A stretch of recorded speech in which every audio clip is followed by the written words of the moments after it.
नमस्कार मित्रों, मैं राजदीप आगले हमारे इस YouTube चैनल पर आपका स्वागत करता हूँ।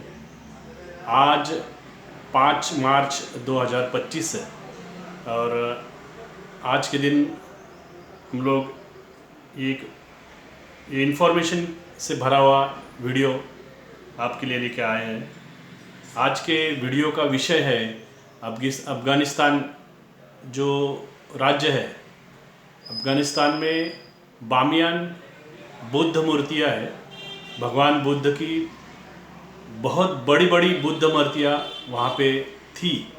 वो क्या विषय है, ये विषय हम लोग आज की वीडियो में चर्चा में लाने वाले। इस वीडियो का जो पर्पज़ है वो एजुकेशन पर्पज़ से हम लोग इस वीडियो को बनाया है। और दुनिया में जो बहुत सारी अलग अलग चीज़ें हैं, अलग अलग बुद्ध मूर्तियाँ हैं, अलग अलग बुद्धिस्ट जो स्थल है, उसके बारे में अवेयरनेस बढ़ाने का, लोगों में अवेयरनेस उसका बढ़ाने का उस हेतु से हम लोग ने इस वीडियो का निर्माण किया हुआ है। मित्रों, इस विषय पर हम लोग एक सीरियल चलाने वाले, वीडियो के सीरियल चलाने वाले, जिसके द्वारा हम लोगों में जानकारी, अवेयरनेस बढ़ाने का हेतु रखा हुआ है। आप सभी से अनुरोध है कि इस YouTube चैनल को ज़्यादा से ज़्यादा संख्या में आप इसमें सब्सक्राइब करिए, लाइक करिए और शेयर करिए। मित्रों, बामियान ये जो शहर है, ये काबुल से लगभग 100-200 किलोमीटर के अंतर पर आता है। और ये बामियान शहर जो है, ये माउंटेन रेंजेस है, मतलब बामियान वैली है, बामियान खोरे बोलते हैं मराठी में उसको। उसके बेस में यह बामियान शहर वहाँ पे है आज की तारीख में। और वहाँ पे ये जो शहर पड़ता है, ये शहर सिल्क रूट, जो दुनिया का एक प्रसिद्ध रूट है। सिल्क रूट मतलब जहाँ से सिल्क जो है, चाइना से लेके ये सिल्क रूट निकलता है, तो मिडिल ईस्ट और पूर्वोत्तर जो राज्य है, मतलब जापान तक और फिर यूरोप तक, ये इस रूट से उस समय यानी लगभग बुद्धिज़्म जब चरण पे था, तब उस समय इस रूट का इस्तेमाल व्यापार के लिए किया जाता था। और चाइना जो कि इस सिल्क का बहुत बड़ा व्यापारी था, बहुत बड़ा मैन्युफैक्चरर भी था वो लोग, और वो वहाँ से उसको निर्यात करते थे। और अन्य भी बहुत सारी चीज़ें जो कि आज भी चाइना हर क्षेत्र में पूरे देश और दुनिया को बहुत सारी चीज़ों का सप्लाई करता है। तो ये सिल्क रूट था। उस सिल्क रूट पर ये बामियान जो वैली है, बामियान जो खोरा है, बामियान जो बहुत बड़े पैमाने पे, बामियान में बहुत बड़े पैमाने पे बुद्ध विहार है।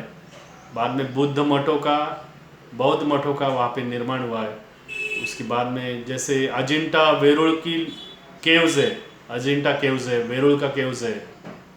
फिर नासिक में एक बहुत बड़ा बौद्ध केव्स है। तो ये केव्स के जैसा है, उससे भी बहुत ज़्यादा बड़े पैमाने पे साइज़ में ये बामियान आता है। और बामियान में उस समय यानी ईस्वी सन 200 से लेके ईस्वी सन 700 तक, मतलब ये लगभग 500 से 600 साल का कार्यकाल है।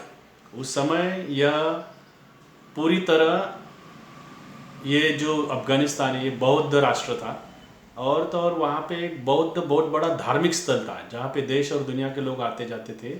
और वो सिल्क रूट पे होने की वजह से वहाँ पे वो एक बहुत बड़ा एक पिलग्रिमेज सेंटर, या तो एक हॉल्ट लेने की भी वो एक बहुत बड़ी जगह थी। वहाँ पे लोग, व्यापारी जो जाते थे उस मार्ग से, वो वहाँ पे हॉल्ट लेते थे, रहते थे। और इस कारण वहाँ पे जो बौद्ध मठ है, बौद्ध मठों में बौद्ध भिक्षुओं की संख्या बहुत बड़े पैमाने पे थी। बहुत बड़े पैमाने पे बौद्ध भिक्षुओं की संख्या होने की वजह से वहाँ पे साइंस, आर्ट, टेक्नोलॉजी, इन सभी चीज़ों का बहुत बड़े पैमाने पर डेवलपमेंट हुआ था। बामियान की जो दो बड़ी बहुत बड़ी बुद्ध मूर्तियाँ भगवान बुद्ध की मूर्तियाँ थी, विशेषता ऐसा है कि सबसे पहले देश और दुनिया में अगर कहीं पे बड़ी बुद्ध मूर्तियाँ पाई गई है तो वो बामियान के अफगानिस्तान में पाई गई है। उसमें सबसे पहले जो मूर्ति बनाई गई वो ईस्वी सन 507 के साल में बनाई गई, यानी 507 ईयर्स, जैसे आज 2525 चल रहा है, तो वो लगभग 2000 साल पहले वो बनाई गई थी। 1500 साल पहले वो बनाई गई थी। वो पहली जो मूर्ति बनाई गई थी 35 मीटर ऊंची थी, मतलब वो 115 फुट की ऊंचाई में थी। पहाड़ काट कर उसमें वो मूर्ति बनाई गई थी। इतना बड़ा पहाड़ वहाँ पे वो उस समय के कारागिरों ने उसको काट के बनाया गया था। दूसरी जो मूर्ति थी वो 53 मीटर यानी लगभग 174 फीट 174 फीट इतनी ऊंचाई वाली वो मूर्ति थी।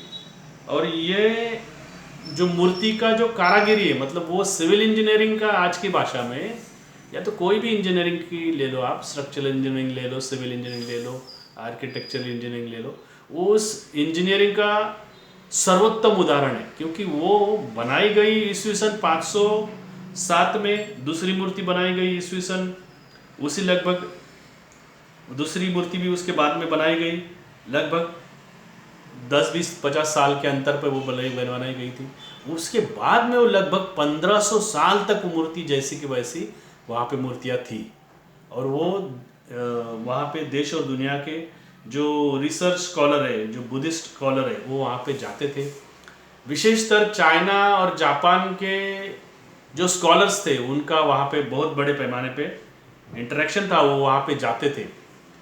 लेकिन उसके बाद में एक घड़ामोड़ या एक डेवलपमेंट ऐसी हुई कि 26 फरवरी 2001 को अफगानिस्तान में उस समय तालिबान का शासन था। और तालिबान के शासनकर्ताओं ने एक दुर्भाग्यपूर्ण, बहुत बड़ा दुर्भाग्यपूर्ण और दुनिया को चौंकाने वाला निर्णय लिया कि हम लोग ये बुद्ध मूर्तियाँ तोड़ देंगे। और इनको फिर आदेश निकालने के बाद में तुरंत ही 26 फरवरी होने के बाद में 2 दिन में तो फरवरी खत्म हो जाता है। 28 फरवरी का तो महीना रहता है, 28 दिन का या तो 29 दिन का रहता है। उसके बाद तुरंत ही मार्च महीने के पहले सप्ताह में 2001 में, मतलब हम लोग भी, मैं भी उस समय कॉलेज में जाता था, तो मैंने भी वो वीडियो देखा था टीवी पे, वो न्यूज़ चली थी उस समय कि बामियान में इन 2 बड़ी बुद्ध मूर्तियों को नष्ट कर दिया गया। और इस प्रकार वो नष्ट कर दिया गया। तालिबान के जो शासकों द्वारा जो निर्णय लिया गया था उससे वो वैसी बात वहाँ पे की गई थी। अफगानिस्तान के बारे में बताने का तो ये अफगानिस्तान ये 2रे शतक से लेके 7वें शतक तक पूर्णतः बौद्धमय राष्ट्र था। और तो और वहाँ पे बुद्ध धर्म का एक महत्वपूर्ण धार्मिक स्थल था जहाँ पे देश और दुनिया के लोग आते थे। भगवान बुद्ध की ये मूर्तियाँ जो थी ये बड़े बड़े पहाड़ों को काट कर बनवाई गई थी।